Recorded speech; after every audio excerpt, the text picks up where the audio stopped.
5 votos. Para obtener poder espiritual. AWOCER. Afirmaciones para el reavivamiento personal. Algunas personas rechazan la idea de hacer votos, pero en la Biblia usted encontrará muchos grandes hombres de Dios que fueron dirigidos por alianzas, promesas, votos y compromisos. El salmista no se retractaba al hacer votos. Sobre mí, oh Dios, están tus votos. Te tributaré alabanzas. Salmos 56, 12. Mi consejo en esa cuestión es que si usted está realmente preocupado con su avance espiritual, la obtención de nuevo poder, nueva vida, nueva alegría y nuevo reavivamiento personal dentro de su corazón, será bueno hacer ciertos votos y empeñarse por cumplirlos. Si usted falla, póstrese en humillación, arrepiéntase y comience nuevamente, pero siempre lleve en consideración los votos hechos. Ellos irán ayudándole a armonizar su corazón con los vastos poderes que fluyen del trono donde Cristo que está sentado, a la diestra de Dios. El hombre carnal rechaza la disciplina de tales compromisos. Él dice: quiero ser libre. No quiero tener cualquier voto sobre mí. No creo en eso. Eso es legalismo. Bien, déjeme presentar el cuadro de dos hombres. Uno de ellos no hizo voto alguno. Él no acepta cualquier responsabilidad de ese tipo. Él quiere ser libre. Y él es libre, en cierta manera, así como un vagabundo es libre. El vagabundo es libre para sentarse en un banco de jardín de día, dormir y colocarse un periódico por la noche, ser puesto hacia afuera de la ciudad en la mañana de jueves y volver y subir por las escaleras ragentes de alguna pensión en la quinta a la norte. Ese hombre es libre, pero también es inútil. Él solo ocupa un lugar en el mundo, cuyo aire respira. Examinemos ahora a otro hombre, tal vez un presidente, o primer ministro o cualquier gran hombre que carga sobre sí el peso del gobierno. Hombres así no son libres. Sin embargo, con el sacrificio de su libertad demuestran poder. Si insisten en ser libres, podrán serlo, pero solo como el vagabundo. Escogieron, sin embargo, estar amarrados. Hay muchos vagabundos religiosos en el mundo de los que no quieren estar amarrados a cosa alguna. Ellos transformaron la gracia de Dios en libertinaje personal. Las grandes almas, sin embargo, son aquellas que se aproximan reverentemente a Dios comprendiendo que en su carne no habita bien alguno. Y saben que, sin la capacitación dada por Dios, cualquier voto hecho sería quebrado antes de que se ponga el sol. No obstante, visto que creen en Dios, con reverencia asumen ciertos votos sagrados. Ese es el camino para el poder espiritual. Siendo así, hay 5 votos que tengo en mente, que será bueno hacer y observar. Primer voto. Trate seriamente con el pecado. El pecado ha sido disfrazado estos días, apareciendo con nuevos nombres y caras. Usted puede estar siendo expuesto a ese fenómeno en la escuela. El pecado es llamado por diversos nombres adornados, cualquier nombre, menos por lo que él realmente es. Por ejemplo, los hombres ya no se quedan más bajo convicción de pecados. Ellos tienen un complejo de culpa. En lugar de confesar sus culpas a Dios, para que se libren de ellas, se acomodan en un diván e intentan relatar lo que sienten a un hombre que debe conocer mejor todo sobre ellos. Después de algún tiempo, la respuesta dada es que ellos fueron profundamente lastimados cuando tenían 2 años, o alguna cosa semejante. Se supone que eso los hará que se sientan mejor. Todo eso es ridículo, porque el pecado es aún el mismo antiguo enemigo del alma. Él nunca fue alterado. Necesitamos tratar firmemente con el pecado en nuestra vida. Acordémonos siempre de eso. El reino de Dios no es comida ni bebida, dijo el apóstol Pablo, sino justicia, paz y gozo en el Espíritu Santo. Romanos 14, 17. La justicia reposa a la puerta del reino de Dios. El alma que pecaré, esa morirá, Ezequiel 18. 4. No estoy predicando la perfección sin pecado. Antes, quiero decir que todo pecado conocido debe ser nombrado, identificado y repudiado, y que debemos confiar en Dios para ser liberados de él, para que no exista cualquier pecado consciente, deliberado en cualquier parte de nuestra vida. Y absolutamente necesario que hagamos eso, porque Dios es un Dios santo, y el pecado está en el trono del mundo. Por lo tanto, no llame sus pecados por algún otro nombre. Si usted es envidioso, llámelo de envidia. Si usted tiene la tendencia a la autoconmiseración y a sentir que no es aceptado, pero es como una flor que nace para morir desapercibida, a desgastar su dulzura en el aire del desierto, llame ese pecado por lo que él es: autopiedad. También está el resentimiento. Si usted está resentido, admítalo. He conocido personas que viven en un estado de indignación furiosa la mayor parte del tiempo. Conozco una persona que actúa como una gallina lanzada fuera del nido. Él se queda corriendo en todas las direcciones quejándose y murmurando que alguien le está siempre haciéndolo errar. Ahora, si usted tiene ese mismo espíritu, tiene que tratar con él inmediatamente. Usted necesita librarse de eso. La sangre de Jesucristo nos purifica de todo pecado. En lugar de intentar disfrazar el pecado o buscar una traducción griega opcional en algún lugar bajo la cual ocultarlo, llámelo por su nombre correcto y líbrese de él por la gracia de Dios. Está también el mal humor. No le llame indignación. No intente llamarlo de algún otro nombre. Llámelo por lo que él es. Porque, si usted tiene mal humor, o usted se deshace de él o él deshará mucho de su espiritualidad y alegría. Así pues, tratemos el pecado con seriedad. Seamos perfectamente amables. Dios ama a las personas amables. Segundo voto. No sea dueño de cosa alguna. Con eso, no quiero decir que no podamos poseer cosas. Quiero decir que debemos ser liberados del sentido de poseerlas. Ese sentido de posesión es lo que nos enreda. Todos los bebés nacen con las manos cerradas, y eso me parece decir, es mío. Una de las primeras cosas que ellos dicen es mío, con voz airada. Ese sentido de es mío es muy perjudicial para el espíritu. Si pudiera librarse de eso, para que ya no tenga el sentido de posesión sobre cualquier cosa, usted sentirá gran libertad en su vida. No piense con eso que usted necesita vender todo cuanto posee y distribuirlo como caridad. No, Dios permitirá que usted tenga su coche y sus negocios, su profesión y su posición, cualquiera que ella sea, con tal de que entienda que eso no es suyo, en absoluto, sino que es de Dios, y que todo cuanto está haciendo es solo trabajando para Dios. Entonces, podrá estar tranquilo en relación a todo eso, pues nunca necesitamos preocuparnos por perder lo que pertenece a otra persona. Si esas cosas fueran suyas, usted estará siempre mirando hacia las manos para ver si aún están allí, pero si se van a Dios, ya no necesita preocuparse por ellas. Permítame apuntarle algunas de las cosas que usted tiene que entregar a Dios. Sus posesiones son una de esas cosas. Algunos de los queridos hijos del Señor están siendo mantenidos para atrás, porque existe una bola de acero y una cadena aprisionando sus piernas. Si fuera un hombre, puede ser su lujoso coche o la grandiosa casa. Si fuera una mujer, tal vez sean sus vajillas de porcelana o sus cosméticos. Vamos a considerar un precioso florero como ejemplo. Allí está él, y si alguien batiera en él y lo quebrara, su pobre dueño probablemente perdería 5 años de su vida. Tercer voto. Nunca se defienda. Todos nosotros nacemos con el antojo de defendernos. Y tal vez insista en defenderse a sí mismo, Dios permitirá que usted lo haga. Sin embargo, si usted entregara su defensa a Dios, entonces Él lo defenderá. Él dijo a Moisés cierta vez: seré enemigo de tus enemigos y adversario de tus adversarios. Éxodo 23, 22.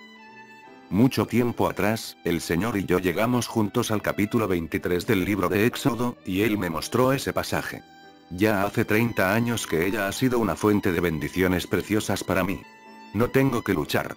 El Señor es quien lucha por mí. Y Él ciertamente hará lo mismo por usted. Él será el enemigo de sus enemigos y adversario de sus adversarios, y usted nunca más necesitará defenderse. ¿Qué defendemos?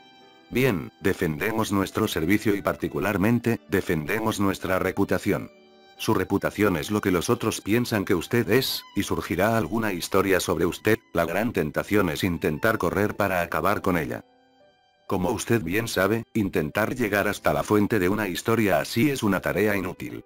Absolutamente inútil. Y como intentar hallar el pajarito después de haber encontrado una peña en el césped. Usted no podrá hacer eso. Sin embargo, si se vuelve completamente al Señor, Él lo defenderá completamente y procurará para que nadie le cause daño.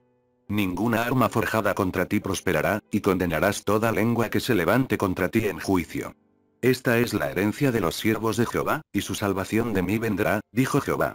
Isaías 54, 17. Henry Suso fue un gran creyente en días pasados.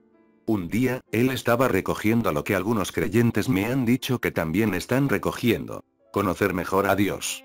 Vamos a colocar eso en estos términos. Usted está procurando tener un despertamiento religioso en lo íntimo de su espíritu que Él lo lleve a las cosas profundas de Dios.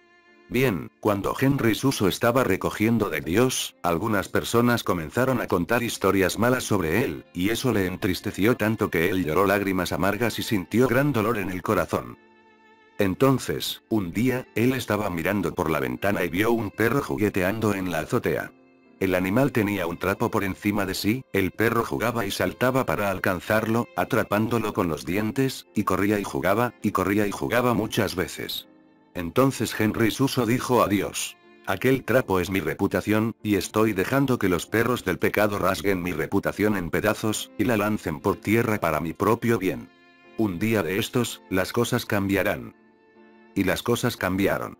No pasó mucho tiempo hasta que los individuos que estaban atacando la reputación de Suso, se quedaron confundidos, y él fue elevado a un lugar que lo transformó en una autoridad en sus días y en una gran bendición hasta hoy para aquellos que cantan sus himnos y leen sus obras. Cuarto voto. Nunca diga algo que perjudique a alguien.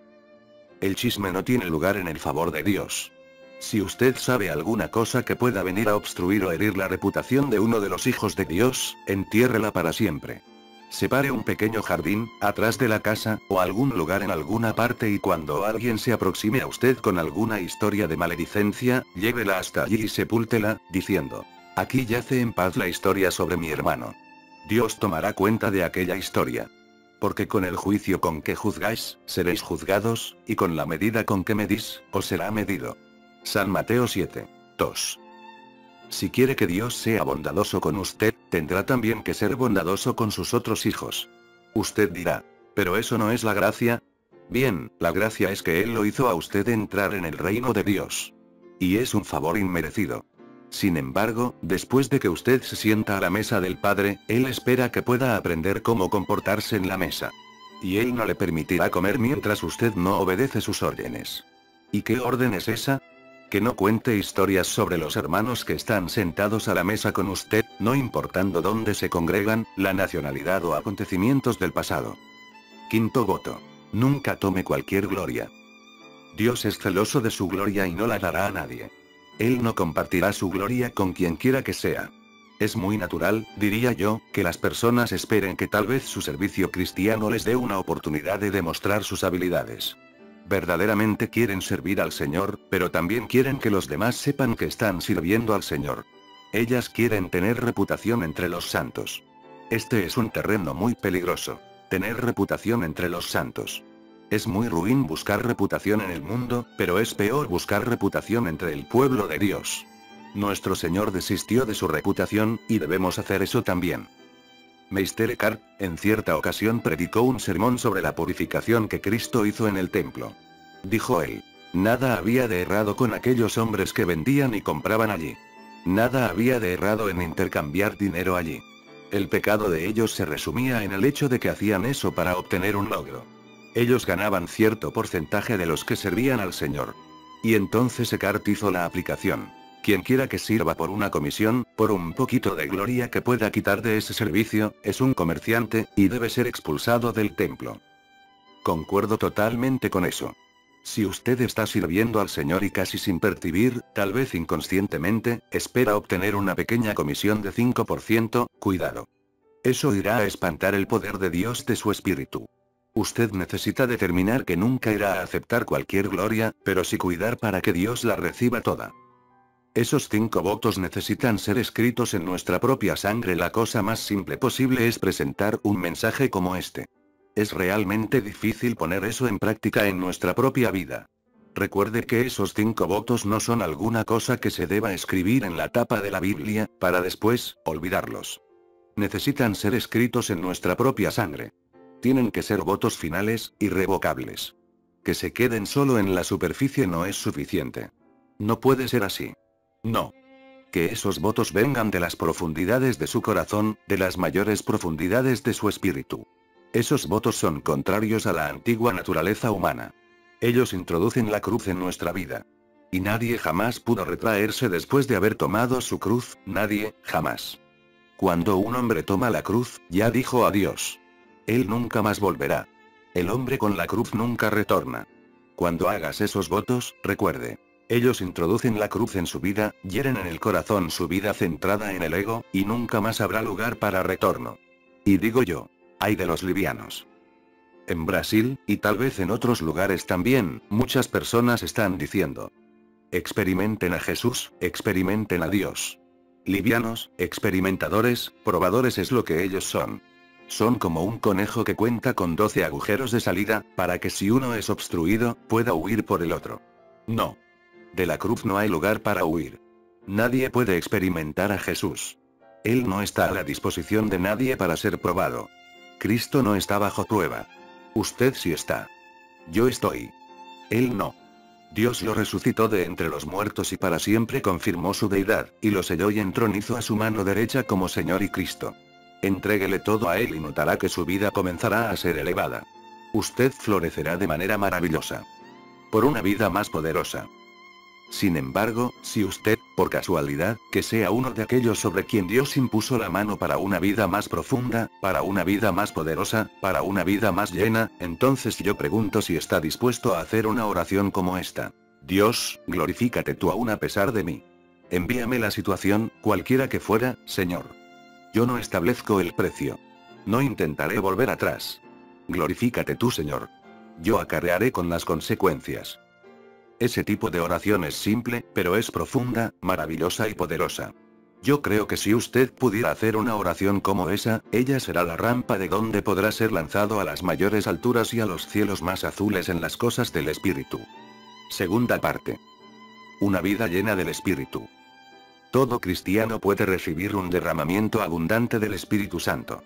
No os embriaguéis con vino, en lo cual hay disolución. Antes bien sed llenos del Espíritu, Efesios 5. 18. Que todo cristiano puede y debe ser lleno del Espíritu Santo, difícilmente parece ser tema de un debate entre cristianos.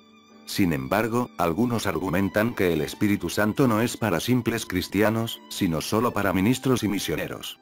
Otros sostienen que la porción del Espíritu recibida en la regeneración es idéntica a aquella recibida por los discípulos en el Pentecostés y cualquier esperanza de una plenitud adicional después de la conversión simplemente está basada en el error. Algunos expresarán una vaga de que algún día podrán ser llenos del Espíritu, y aún otros evitarán el asunto alegando que poco saben al respecto y que este tema solo puede causar confusión. Me gustaría afirmar con osadía que todo cristiano puede recibir un derramamiento abundante del Espíritu Santo en una porción muy además de aquella recibida en la conversión, y también diría que esta sería muy además de aquella disfrutada por la posición y lugar de destaque de algunos cristianos ortodoxos de hoy. Es importante que entendamos bien esta verdad, pues en cuanto que existan dudas es imposible tener fe. Dios no sorprenderá un corazón dudoso con una efusión del Espíritu Santo, ni visitará a alguien que tenga dudas doctrinarias sobre la posibilidad de ser lleno del Espíritu. Para cesar las dudas y crear una expectativa segura, recomiendo un estudio reverente de la palabra de Dios.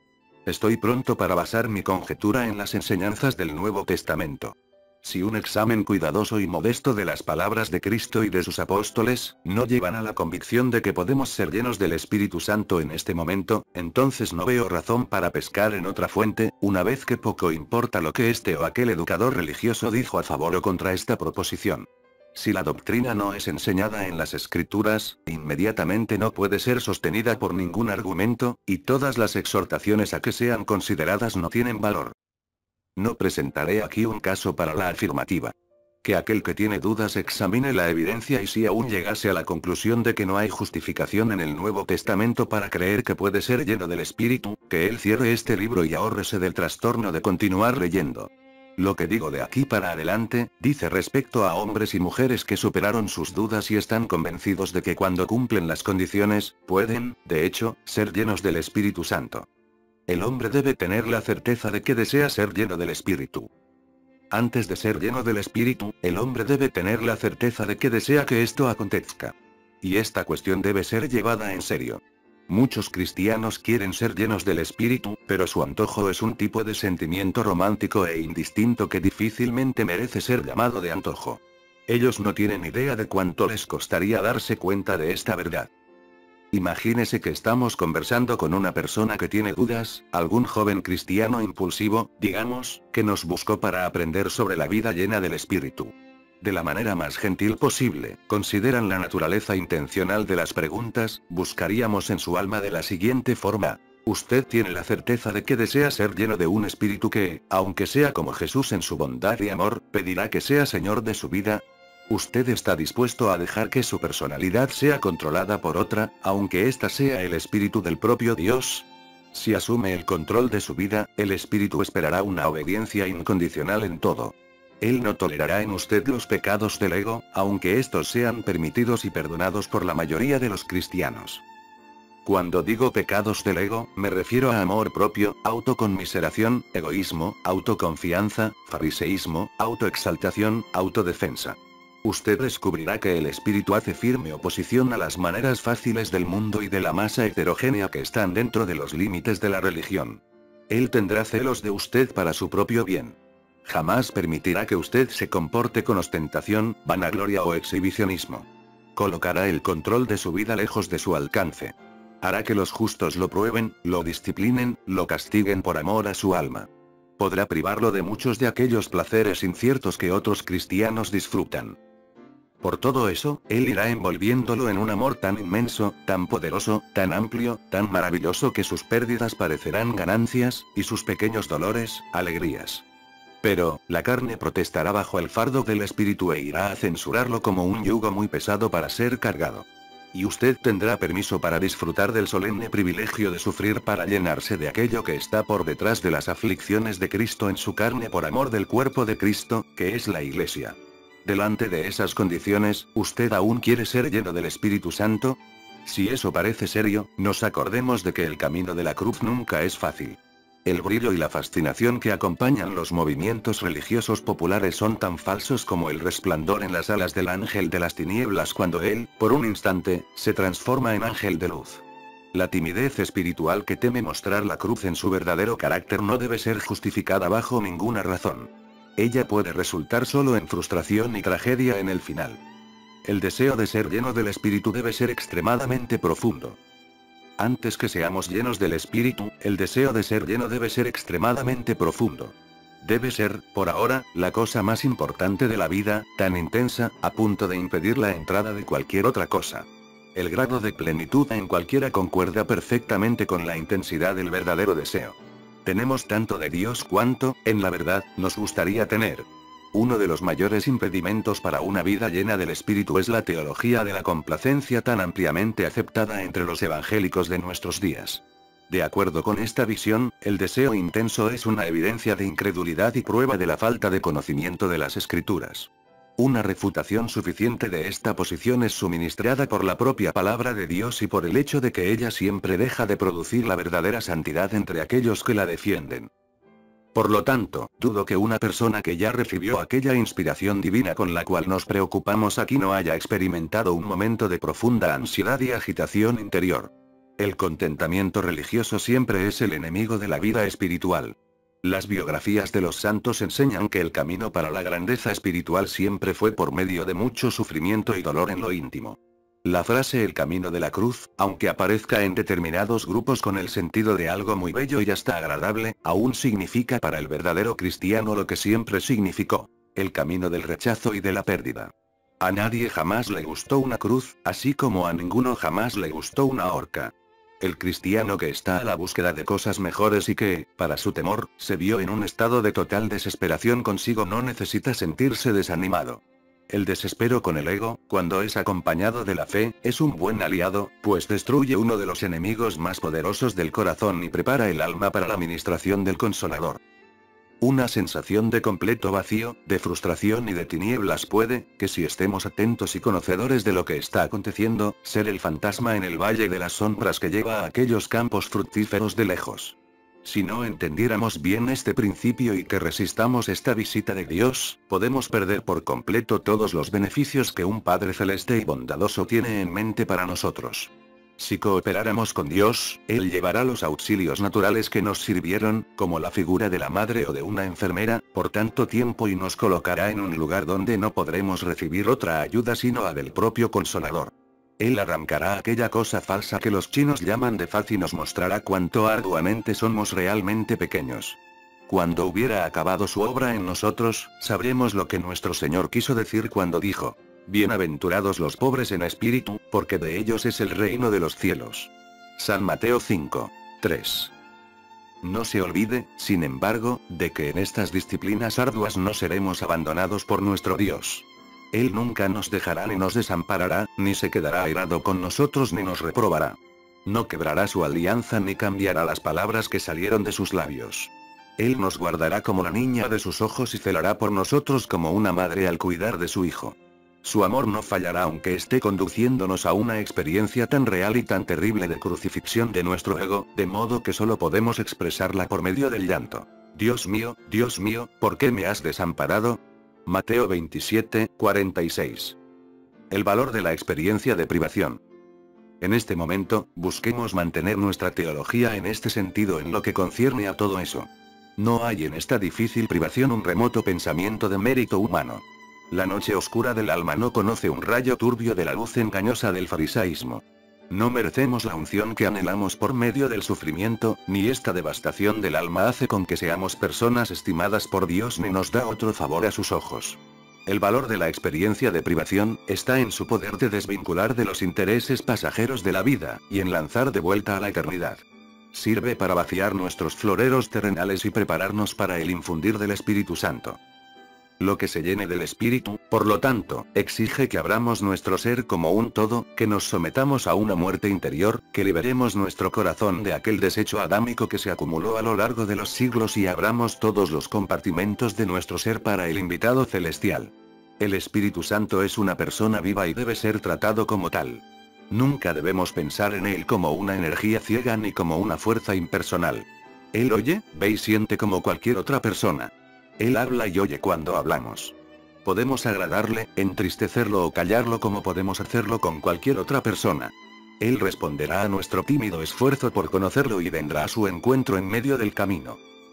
Por más maravillosa que sea esta experiencia o la crisis de ser lleno del Espíritu, debemos recordar que eso es solo un medio para que alcancemos algo mayor, que es el piso en el Espíritu, y durante una vida, ser habitado, dirigido, enseñado y fortalecido por su poderosa persona. Y para continuar, por lo tanto, al andar en el Espíritu, es preciso que cumplamos ciertas condiciones. Estas nos son presentadas en las Sagradas Escrituras, y están descritas allí para que todos vean. Una vida llena del Espíritu. El ser lleno del Espíritu requiere, por ejemplo, que vivamos de acuerdo con la palabra de Dios como un pez que vive en el mar. Con eso no quiero decir que debemos simplemente estudiar la Biblia, ni que hagamos un curso sobre la doctrina bíblica. Quiero decir que debemos meditar de día y de noche en la Santa Palabra, que debemos amarla, deleitarnos con ella, y digerirla todo el tiempo. Cuando las actividades de la vida exigen nuestra atención, podemos, sin embargo, con un tipo de reflexión bendecida, mantener siempre la palabra de la verdad en nuestra mente. Por lo tanto, si agradamos al Espíritu que habita en nosotros, todos debemos tener una buena relación con Cristo. La obra presente del Espíritu es honrar a Cristo, y todo que Él hace tiene esta tarea como su principal propósito. Debemos hacer que nuestros pensamientos sean un santuario limpio para su santa habitación. Él habita en nuestros pensamientos, y pensamientos deshonrosos le son tan repulsivos.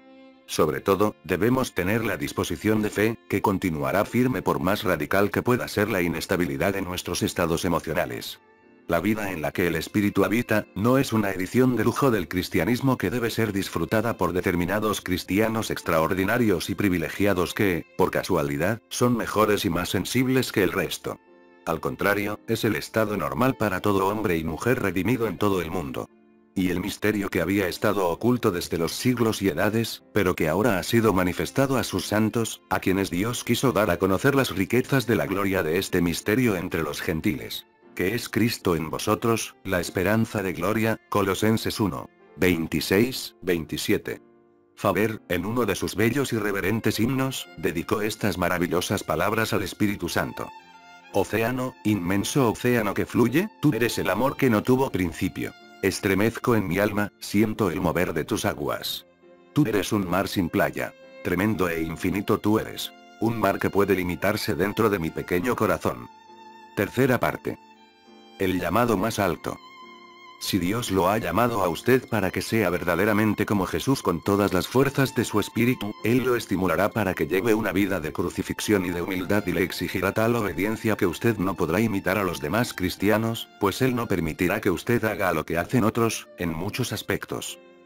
Otros, que aparentemente son muy religiosos y fervorosos, pueden tenerse a sí mismos en alta estima, pueden recoger influencia y resaltar la realización de sus planes. Usted, sin embargo, no debe hacer nada de eso, pues, intentar hacerlo, fracasará de tal modo y merecerá tal reprobación por parte del Señor, que usted se convertirá en un penitente lastimoso. Otros podrán hacer alarde de su trabajo, de sus éxitos, de sus escritos, pero el Espíritu Santo no le permitirá a usted ninguna de esas cosas. Si usted comienza a proceder de esa forma, Él lo consumirá en una mortificación tan profunda que usted depreciará todas sus buenas obras. A otros será permitido conseguir grandes sumas de dinero y darse a lujos superfluos, sin embargo Dios solo proporcionará a usted el sostén diario, porque quiere que usted tenga algo que es muy más valioso que el oro. Una absoluta dependencia de Él y de su invisible tesoro. El Señor permitirá que los demás reciban honras y se destaquen, mientras lo mantiene a usted oculto en la sombra, porque Él quiere producir un fruto selecto y fragante para su gloria venidera, y eso solo puede ser producido en la sombra. Dios puede permitir que los demás sean grandes, pero usted debe continuar siendo pequeño. Dios permitirá que otros trabajen para Él y ganen fama, sin embargo hará que usted trabaje y se desgaste sin que ni aún sepa cuánto está haciendo. Después, para que su trabajo sea aún más valioso, permitirá que otros reciban el crédito por lo que usted hace, con el fin de enseñarle el mensaje de la cruz, la humildad y algo de lo que significa participar de su naturaleza. El Espíritu Santo mantendrá sobre usted una estricta vigilancia y, con celoso amor, le reprobará por sus palabras, o por sus sentimientos indiferentes, o por malgastar su tiempo, esas cosas que parecen no preocupar a los demás cristianos. Por eso, habitúese a la idea de que Dios es un soberano absoluto que tiene el derecho de hacer lo que le plazca con los que le pertenecen y que no puede explicarle las infinidades de cosas que podrían confundir su mente por el modo como Él procede con usted. Dios le tomará la palabra. Y si usted se vende para ser su esclavo sin reservas, Él lo envolverá en un amor celoso que permitirá que otros hagan muchas cosas que a usted no le son permitidas. Sépalo de una vez por todas. Usted tiene que entenderse directamente con el Espíritu Santo acerca de esas cosas, y Él tendrá el privilegio de atar su lengua, o de colocar esposas en sus manos o de cerrar sus ojos para aquello que es permitido a los demás. Sin embargo, usted conocerá el secreto del reino. Cuando estuviera poseído por el Dios vivo de tal manera que se sienta feliz y contento en el íntimo de su corazón con esa peculiar, personal, privada y celosa tutoría y con ese gobierno del Espíritu Santo sobre su vida, entonces habrá encontrado la entrada de los cielos, el llamado más alto de Dios. Fin. Información final para los que llegaron hasta aquí. De Forever Kalim 777. Descargué este libro en PDF para convertirlo en audiolibro, de tesoroscristianos.net, es una traducción hecha por un hermano que no da su nombre para ponerlo en los créditos, tal vez por lo que dice el capítulo 3 de este libro, aunque sí da el nombre de un hermano llamado Pablo César, a los cuales agradezco por dejarse utilizar por Dios y así este libro del hermano Tozer pueda llegar a nosotros en español. Pero bueno, me di en la libertad de hacer unos ajustes en la traducción a la forma del habla de mi país, como en la colocación de artículos que faltaban o no eran los indicados, pero estoy seguro que no distorsionan en nada el libro y más pienso que enriquecen la traducción. Pongo como ejemplo cuando dice: lo que digo de aquí para frente. Lo cambié por: lo que digo de aquí para adelante. Cuando dice: de continuar a leerlo. Lo cambié por: de continuar leyendo. Cuando dice: de Espíritu Santo. Lo cambié por: del Espíritu Santo. Cuando dice: exige que abramos mano de nuestro ser como un todo. Lo cambié por: exige que abramos nuestro ser como un todo. Entre otros. En esta parte no cambié nada, aunque me parecía que esta parte de la traducción carece un poco de sentido, pero no lo hice, por si la traducción está bien, y así no cambiar nada importante que el escritor tal vez haya querido poner deliberadamente. Como cuando dice: por lo tanto, si agradamos el Espíritu que habita en nosotros, todos debemos tener una buena relación con Cristo. La obra presente del Espíritu es honrar a Cristo. Por mi parte tal vez debió decir: por lo tanto, si agradamos al Espíritu que habita en nosotros, entonces todos tendremos una buena relación con Cristo. La obra presente del Espíritu es honrar a Cristo. Ya que por lógica si agradas al Espíritu, agradas también al Hijo y al Padre, y no buscamos agradar a Dios por separado, porque los tres son uno.